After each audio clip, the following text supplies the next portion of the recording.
नमस्कार दोस्तों, मैं मनीष चपराना स्वागत करता हूं आपका रोजगार कोचिंग मेरठ में। बच्चों, उम्मीद करता हूं कि आप बहुत ज़्यादा अच्छे हैं, स्वस्थ हैं, ठीक है, और सरकारी नौकरी प्राप्त करने की तरफ लगातार अग्रसर हैं, ठीक है। तो बच्चों, एक अपडेट अब से 2 से 3 दिन पहले मैंने दी थी आरपीएफ की, रेलवे प्रोटेक्शन फोर्स। तो मैंने बताया था कि लगभग 12,000 के आसपास पद जो कांस्टेबल के आने वाले हैं, ठीक है, और 3,000 प्लस पद जो हैं बच्चों वो एसआई के हैं। तो जैसे जो कमेंट था, एक मिला जुला रेस्पॉन्स था, कुछ कमेंट नेगेटिव नेगेटिव भी थे।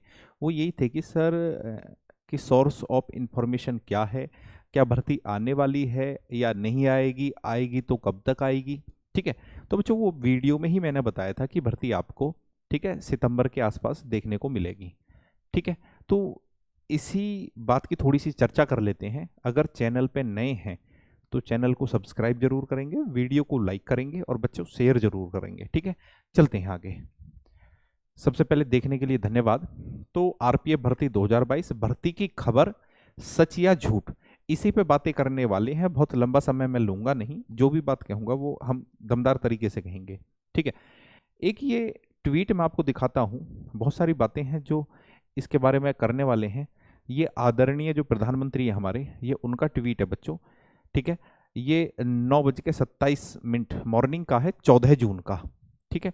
अब जैसे मानसून सत्र जो है संसद में शुरू होने वाला है, तो उससे पहले ही मोदी सरकार ने, ठीक है, कि जो वैकेंसी खाली बची हुई हैं, तो पहले तो ये अग्निवीर पे घिरे हुए हैं, ठीक है। बार बार इन पे जो आरोप लगता आया है वो यही है बेरोजगारी को बढ़ाने का। तो जितने भी ये पद खाली पड़े हुए हैं, तो यहाँ साफ लिखा हुआ कि जितने भी डिपार्टमेंट हैं, जितनी भी मिनिस्ट्रीज हैं, ठीक है, चाहे वो रेलवे मिनिस्ट्री भी हो, तो लगभग 10 लाख पद खाली हैं, 10 लाख पद खाली हैं। तो साफ बोला है सभी मंत्रालय को कि भाई अगले 1.5 साल में ये पद भरे जाएं, अगले 1.5 साल में ये पद भरे जाएं, ठीक है, यानी कि चुनाव से ठीक पहले। आप जानते हैं कि जो लोकसभा के चुनाव हैं वो 2024 में है, ठीक है, शायद मार्च में। उसके बाद में बात कर लेते हैं, और भी बहुत सारी बातें हैं, इस पर भी मैं आऊँगा घूम के, ठीक है। ये बताया था मैंने कि जो आरपीएफ में कांस्टेबल की भर्ती है वो 11,150 है, ठीक है, और एसआई की जो है वो 3100 है, ठीक है। सब कुछ मैंने बता दिया था कि हाइट क्या होनी चाहिए, वो वीडियो आप जाके देख लेना, मैं यहाँ डलवा दूंगा उसको, डिस्क्रिप्शन में उसका लिंक डलवा दूंगा मैं, ठीक है, जो बच्चे नहीं देख पाए हैं। अब बच्चों देखो, यहाँ हमारे यहाँ पे अगर डिफेंस की बातें करी जाए तो भर्तियाँ 2 प्रकार से होती हैं, ठीक है। एक तो ये होता है कि जिनका कैलेंडर पहले ही जारी कर दिया जाता है, जो भर्तियाँ एसएससी के थ्रू होती हैं उनका कैलेंडर पहले ही जारी कर दिया जाता है कि भाई जैसे ये भर्तियां हैं, ठीक है, दिल्ली पुलिस की है तो कैलेंडर पहले ही जारी कर दिया गया है कि ये भर्ती 31 मार्च को आएगी। पहले ये 9 जनवरी को आने वाली थी, अब थोड़ा सा डिले कर दिया है कैलेंडर में, ठीक है। एसएससी जीडी का जैसे ये और लेट आने वाली थी, ये 10 दिसंबर को आ रही है, ठीक है। ये भी इन 10 लाख पदों में से ही है, ये भी इन 10 लाख पदों में से ही है, ठीक है। अब जैसे यूपी पुलिस की भर्ती है, यूपी पुलिस की भर्ती है, तो जो उत्तर प्रदेश के माननीय मुख्यमंत्री हैं योगी आदित्यनाथ जी, वो भी इस भर्ती के बारे में 2 से 3 बार बात कर चुके हैं, ठीक है। अब उन्होंने फिर बोला था कि ये जो भर्ती है ये हम ट्रेनिंग पे बच्चों को भेज देंगे दिसंबर 2023 से पहले। तो दिसंबर 2023 आप भी जानते हैं कि लगभग 1.5 साल का समय बचा है, ठीक है, 1.5 साल का समय बचा है। तो यहाँ भर्तियां, आरपीएफ की भी भर्ती ऐसे ही है कि भाई उसका कोई कैलेंडर वगैरह जारी नहीं होता, नोटिफिकेशन ही आएगा, ठीक है, यूपी पुलिस की तरह, ठीक है। दिल्ली पुलिस हो गया, एसएससी जीडी हो गया, ठीक है, मिनिस्ट्रल का भी निकला हुआ है, एडब्ल्यूटीपीओ का भी है, और भी बहुत सारी चीजें हैं, ड्राइवर का भी है, ठीक है, वो एसएससी के थ्रू निकलती है, उनका नोटिफिकेशन मतलब कि उनका कैलेंडर पहले ही जारी होता है। अब बात आती है यहाँ विश्वास करने की, ठीक है। देखो, जिस बच्चे ने सुन लिया वो विश्वास कर ही लेता है, वो तैयारी में लग जाता है। अब जैसे दिल्ली पुलिस की है, ठीक है, कुछ बच्चे जब तक तैयारी में लगेंगे ही नहीं जब तक उनका एप्लीकेशन फॉर्म वो नहीं डाल देंगे, ठीक है। उनको पता है कि ये चीज होनी है, ठीक है, इसका सबको पता है कि भाई ये 31 मार्च को आ रहे हैं, इनका पेपर होना है, ठीक है, इनका पेपर इसके 2-4 महीने बाद ही होना है, ठीक है। वो शायद भूल गया मैं कब होना है, मुझे लग रहा है जुलाई के आसपास होना है, ठीक है। पर वो तैयारी कब करेंगे, जब वो फॉर्म डाल देंगे। ये एक ऐसी बात होती है बच्चों, इन भर्तियों पर विश्वास करने की एक ऐसी बात होती है, मैं तुम्हें किस तरीके से समझाऊं।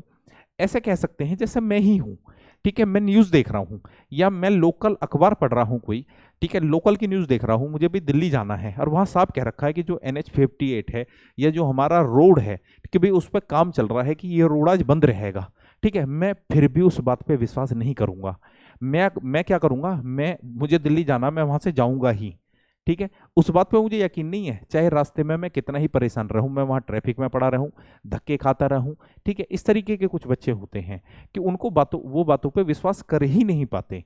ठीक है, जैसे एक चीज और, हाँ, ऐसा हो जाए कि भी मौसम विभाग भविष्यवाणी कर दे कि भी हाँ आज तेज बारिश होगी, कहाँ होगी, कि भी उत्तर प्रदेश, पश्चिमी उत्तर प्रदेश में होगी, मेरठ में होगी, गाजियाबाद में होगी और हापुड़ में होगी। फिर भी कुछ कुछ किसान इस तरीके के होते हैं, वो इतने नेगेटिव होते हैं, वो उन बातों पर विश्वास ही नहीं कर पाते। हाँ भी, अरे क्या कहीं नहीं होएगी, ठीक है, मुझे तो खेत आज ही बोना है, ठीक है, मुझे तो धान आज ही बखेरना है इसमें, या मुझे तो गेहूं आज ही बखेरना है, चाहे वो सारा का सारा बीज उनका खराब चला जाए, ठीक है, चाहे उनका नुकसान हो जाए। तो ऐसी चीजें होती हैं।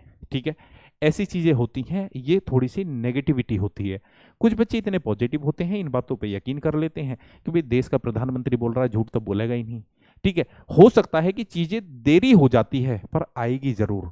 यूपी पुलिस की भी भर्ती है, देरी हो जाएगी, आएगी जरूर। ठीक है, दिल्ली पुलिस का ये अपना जो एसएससी जीडी का है, ये पहले से ही तय है। तो उनके मन में वहां भी नेगेटिविटी होती है, वो नेगेटिव ही रहते हैं। वो फॉर्म डाल भी देंगे तो उसके बाद में भी, यार अभी तो एग्जाम डेट डिले होएगी, ठीक है, एग्जाम आ जाएगा, कहने का मतलब वो प्योर नेगेटिविटी से भरे हुए होते हैं। बहुत सारी बातें उनके लिए बताने की मेरे मन में है। ठीक है बच्चों, तो जो बच्चे समझ गए हैं उनको अपनी तैयारी में लग जाना है, क्योंकि ये गोल्डन अवसर होता है। हम ऑफलाइन पढ़ाते हैं, हम भी जानते हैं कि कुछ बच्चे इस तरीके के होते हैं कि जिनका कद होता है कम और पढ़ने में बड़े जबरदस्त होते हैं वो। ठीक है, तो उनकी हाइट 1,70 या 1,68 नहीं होती, ठीक है, 1,65 उनकी होती है, तो वो रेलवे में ही जाते हैं। ठीक है, ये बहुत जबरदस्त नौकरी है, आपको तैयारी में लग जाना है, क्योंकि मौके आज के समय में बहुत सीमित मिलते हैं बच्चों। ठीक है, तो फिर एक बार मैं फिर कहना चाहूंगा बच्चों कि ये भर्ती आएगी, अवश्य आएगी, आपको बातों पे भरोसा रखना चाहिए और अपनी तैयारी में लगे रहना चाहिए। ठीक है बच्चों, तो एक बार फिर से जुड़ने के लिए धन्यवाद। जय हिंद, जय भारत, बाय बच्चों।